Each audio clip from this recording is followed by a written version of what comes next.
Assalamualaikum warahmatullahi wabarakatuh. Selamat berjumpa kembali mahasiswa sekalian. Kita akan melanjutkan pembelajaran kita mengenai tense dalam bahasa Inggris. Pada bagian sebelumnya kita sudah membahas mengenai present dan past. Kemudian kali ini kita akan mempelajari mengenai future. Jadi di bagian video di awal kita sudah menjelaskan bahwa future tidak termasuk tense, ya. Jadi dia adalah mood atau modal. Kemudian kita akan berbicara di sini ada beberapa cara atau ada beberapa bentuk yang bisa kita gunakan untuk mengekspresikan bentuk future atau sesuatu yang terjadi di masa yang akan datang, ya. Kita bisa menggunakan bentuk present, kita bisa menggunakan bentuk continuous untuk membicarakan tentang future ini. Baik, pertama kita lihat di sini future bisa digunakan dengan bentuk present simple. So we can use present simple for something scheduled, ya, untuk sesuatu yang sudah terschedule atau sudah direncanakan, sudah dijadwalkan, maka itu kita menggunakan bentuk present simple untuk mengindikasikan bentuk future. Misalnya, we have a class next Monday. Kami punya kelas hari Senin depan, misalnya. Ya. Jadi di sini kita lihat bentuk have di sini adalah bentuk present. Sementara maknanya di sini adalah future. Karena di sini dia sudah dijadwalkan. Namanya kelas, pasti sudah ada jadwalnya. Atau contoh yang berikutnya, the bus arrives at 6:30 in the morning. Jadi karena ini bus itu sudah ada jadwalnya, sehingga dia selalu jam 6.30 akan sampai. Kemudian juga kita bisa menggunakan bentuk future dengan menggunakan present continuous untuk menggambarkan tentang plan ataupun arrangement, ya.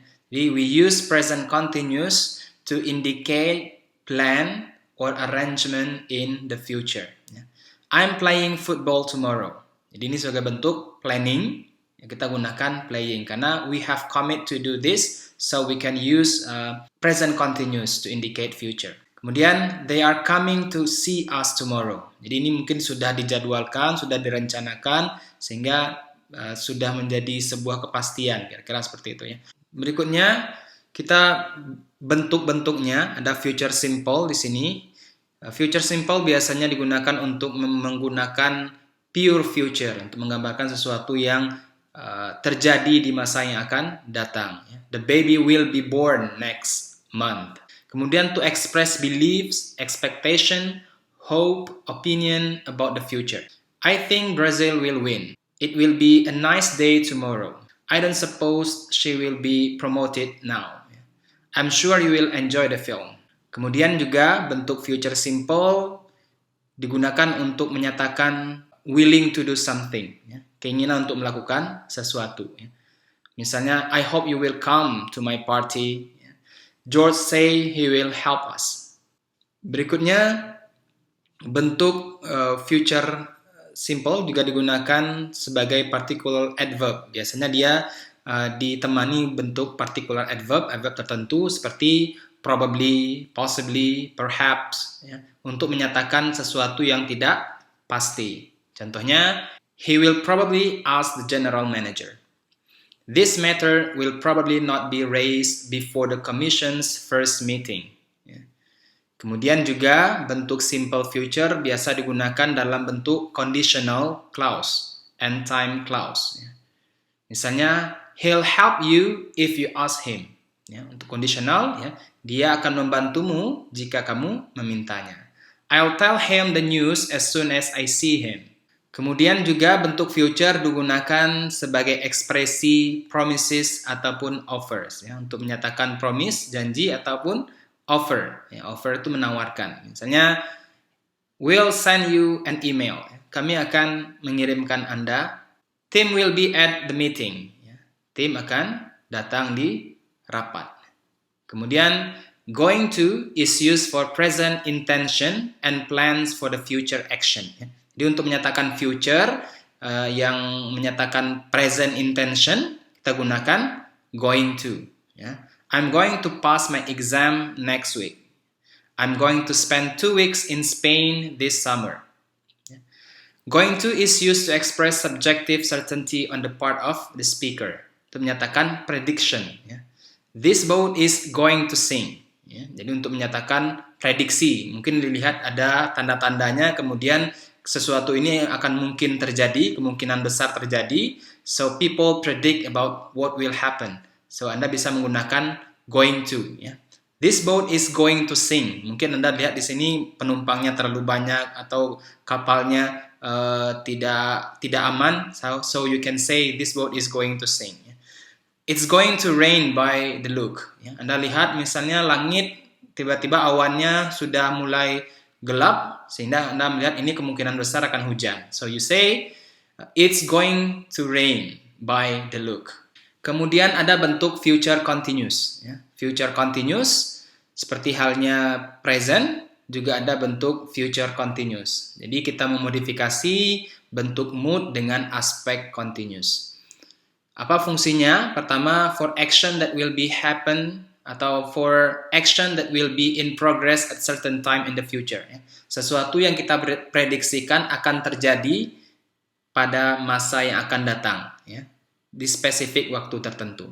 At 11:45 next Friday, I'll be doing my chemistry exam. Jadi pada jam 11:45 Jumat yang akan datang, saya akan ujian kimia. I'll be hiking through the state this time next year. Di pada waktu yang sama tahun depan, dia akan pergi hiking, mengelilingi seluruh daerah. Kemudian to express long-term agreement, untuk menyatakan kesepakatan dalam waktu yang cukup panjang, long-term agreement. Misalnya, the band will be traveling through Scandinavia at the end of the month. Very polite question about the future activities. Untuk menyatakan polite question, pertanyaan yang sopan. Where will you be having dinner, sir? Kemudian to make a deduction about what is happening at the moment of speaking. Jadi kita mencoba untuk membuat prediksi, deduction, mencoba menerka apa yang terjadi. He will be working in his garden now. Dia mungkin sedang bekerja di kebunnya sekarang. Otherwise, he will have heard the phone. Kalau tidak, pasti dia sudah mendengarkan bunyi telepon. Jadi di sini Anda memprediksi apa yang sedang terjadi. Oke, kemudian ada future perfect, bentuk future yang dimodifikasi dengan aspek perfect.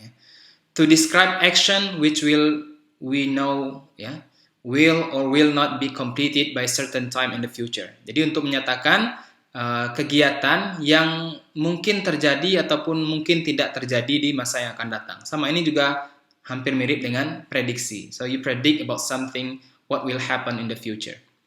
Misalnya, they'll have finalized their business by noon.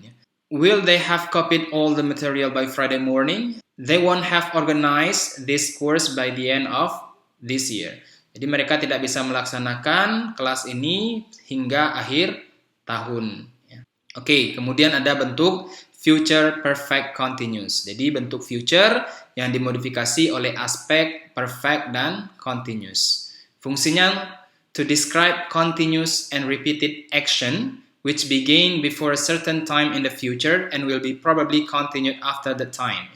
Jadi Anda memprediksikan sebuah kegiatan yang terjadi di masa yang akan datang, sedang terjadi, kemudian akan terus terjadi di masa yang akan datang tersebut.